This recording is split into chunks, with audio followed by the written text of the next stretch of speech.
Some people have got more talent than others, though. Yeah. Some people have got better physical ability. Mm-hmm. Yeah. The game's not fair, mate. It's not fair. No.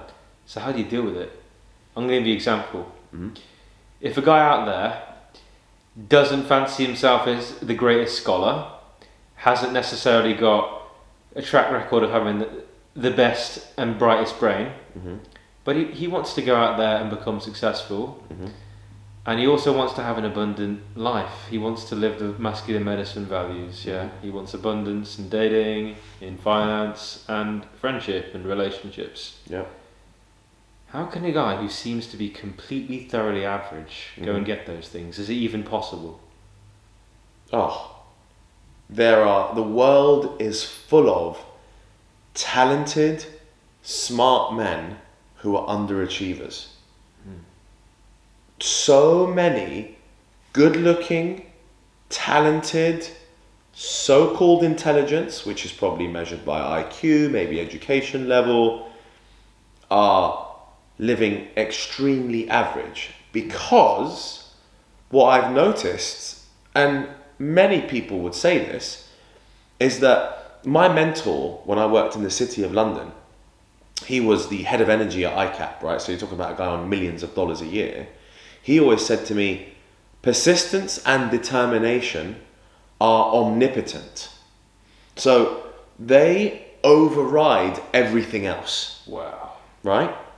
Your persistence and your determination and your delusion towards a particular goal. So let's say an average looking guy who's averagely talented, who's average height, who's average across the complete board, right? A 5 out of 10 average guy versus a 8 out of 10 guy when it comes to talent, intelligence and looks. The 5 is going to be able to outdo the 8 by purely being persistent towards his goals. Now those goals need to be business orientated, career orientated, gym orientated.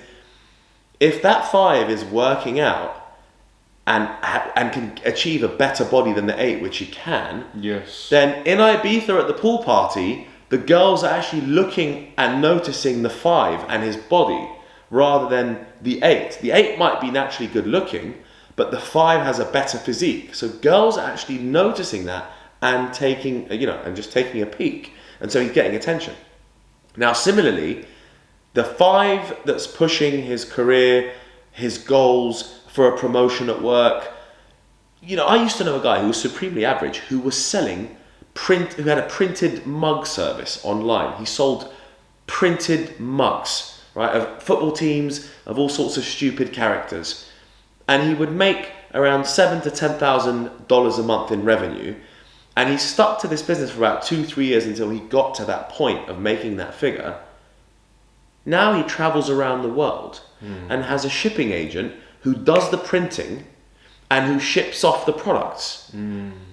Average looking guy, average intelligence, didn't go to university. Guys, the world is full of these people now. Yes, it is. It's true. And you've got the internet. The world is full of these characters. Always has been. Exactly, who are supremely average on every metric that you can imagine. Now, this reminds me, funnily, of Tate, who says, I beat you on every possible metric, every possible factor, every possible metric I will beat you at, okay? So fine, yeah, you've got that guy who's beating you at every metric. 6'4", he's got the money, he's intelligent, he's got the chat, he's got the status, cool, he wins on all of that. Fine. And then, I'm not saying you're going to compete with that really high level, but as you said, how does a man who's average or who doesn't have the talent compete and win? And it's purely persistence, my friends. It's purely consistency. He goes to the gym much more often. He approaches more women. He stuck to the same business. He stuck to the same career and wiggled his way up to the top. And he was almost delusional with his belief to the point where he became successful.